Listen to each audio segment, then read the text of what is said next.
guys, welcome back to my channel. My name is Cynthia. If you're new to my channel, please don't forget to subscribe, and to all my new subscribers, thank you guys so much. I really appreciate and welcome on board. So before we get into this video, I just wanted to remind you that this is the second part of my property investment journey. If you haven't seen the first part, then click the link on the top right corner of this screen right now to watch part 1, where I share how I make over £1,000 profit per month per unit, and I have several of these units which are basically properties that I do not own. But most importantly, I also share some tips to help you get started in property investment and discuss some little or no money down strategies here. So click the link right now. So if you were looking for a strategy that requires no money at all, you could actually become a deal sourcer. So a deal sourcer is someone who finds a deal, usually below market value properties, BMV properties, finds a deal, packages it and sells it on to someone else. They charge a percentage based fee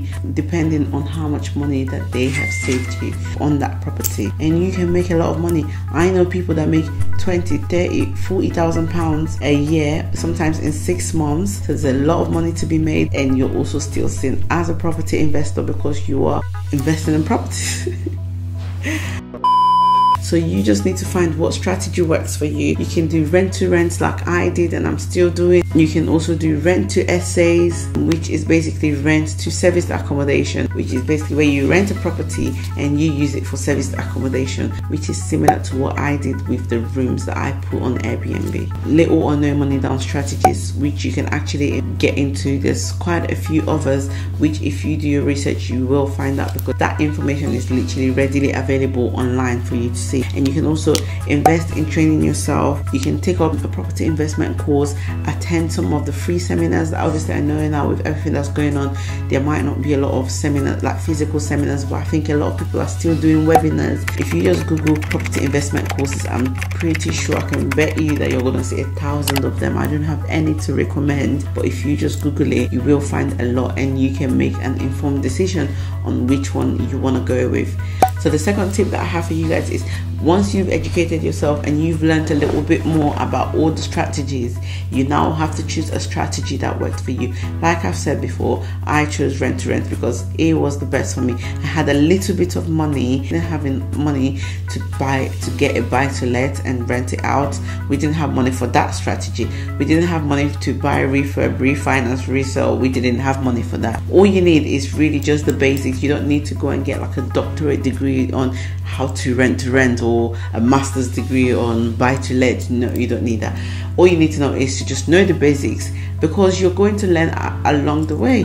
No matter how much information you gather before you start, you're definitely going to make little mistakes here and there, but it's fine, because those mistakes are just going to help you learn and better yourself and make you a better property investor. So the third tip that I have for you guys is, you need to find an area that works well for your strategy. Like, people in that area, do they mostly rent their houses or do they buy their houses? And also, are there things in the area that make it a homely place? Because if you're buying a big property and you're renting it out, probably looking to rent it out to a family, so is it like a family oriented area? You have to have all those things in mind. If you're thinking of doing a rent to rent, you have to be thinking accessibility. So how accessible is property to things like transport, the town center, shops, bars, like so many different things. Are you looking to rent out the rooms to students, or are you looking to rent out the rooms to working professionals? Do you have enough workspace for people to be able to work from home, especially these days that everyone's working from home? You need to put that into consideration. So tip number 4, once you've decided on what area you're gonna invest in, you now have to find the properties, which for me is the most exciting part. I actually absolutely love looking online and flicking through spare rooms and Zoopla and all these sites, just looking at properties and just looking at different things and seeing what's out there. Really, you just have to find properties that meet your target.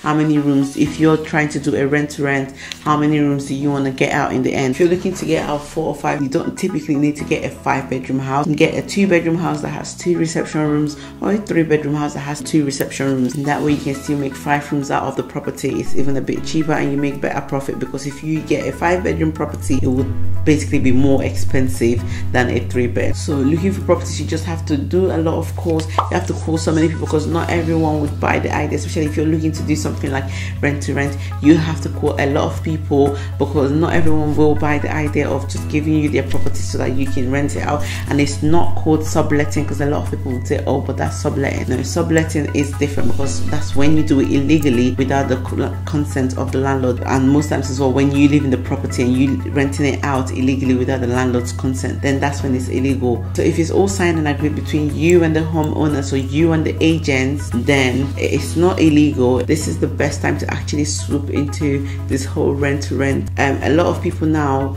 unfortunately have lost their job or their businesses, and they're not able to actually like meet up with their mortgage repayments. So some of them are needing a little bit extra help. Some people are trying to, like, you know, just try and keep their heads above water, unfortunately, because we have all been hit by this crisis. What you can do if you're looking to start investing in property is actually find some of these properties online, speak to the owners, find out what their situation is, and offer them this rent to rent strategy, which is basically you taking on their property and you renting it out to someone else, and they don't have to pay you anything, because you will manage the property for free for them, and you will maintain the property as well with no extra cost. So it's literally a win-win-win situation for everyone, because you're taking their property on, so you're now going to help them be able to repay their mortgage.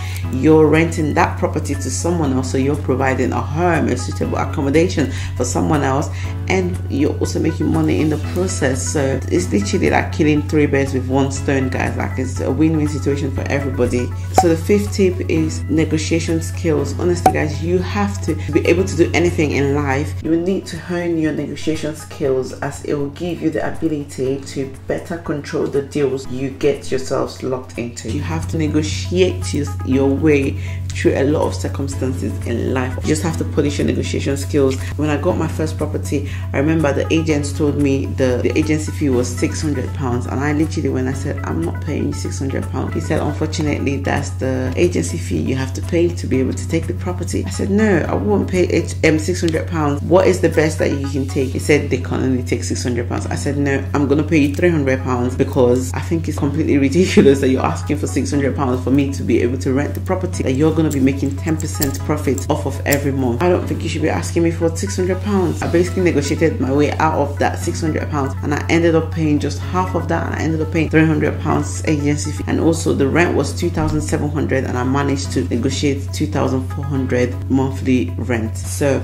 you just have to have negotiation skills. That's the only way you can maximize your profit, especially with things like rent to rent, because you need to be able to get the best deal, because there's no point paying rent that is way too expensive than what you'll be able to rent, or even close to what you're going to be renting the rooms for, and you're not making that much money. It won't be worth your while, because trust me, it can be quite demanding to set up a property and manage it all by yourself. So if you're making some money out of it, it needs to be good money that makes it worth the while. And if you don't negotiate a good deal at the start, then you're just not gonna be able to make that much profit. So the 6th tip is familiarizing yourself with the law of the council or the area that you're looking to invest in. So you need to know all the minimum requirements. If you wanted to get like a buy-to-let, or you're doing a rent-to-rent, you need to know all the requirements, and make sure that your investment property actually complies with at least the minimum requirements in the area.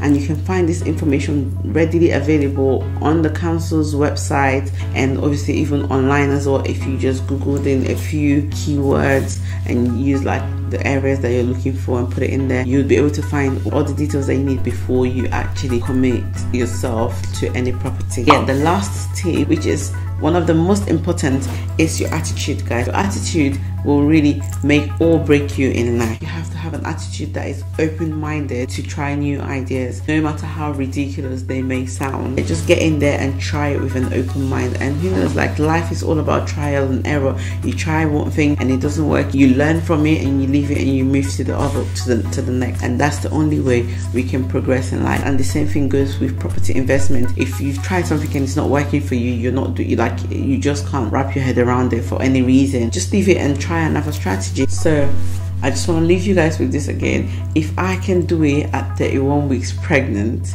if I can find a property, get one, secure a deal at 31 weeks pregnant, become a property investor at 31 weeks pregnant. What is stopping you? You can do it. Please let me know what you think, and if you have any questions, like I said before, just ask in the comment section and I will try my best to get you guys an answer. And also subscribe to my channel for more videos like this. Thank you all for watching, and I'll see you all in my next video. Bye bye.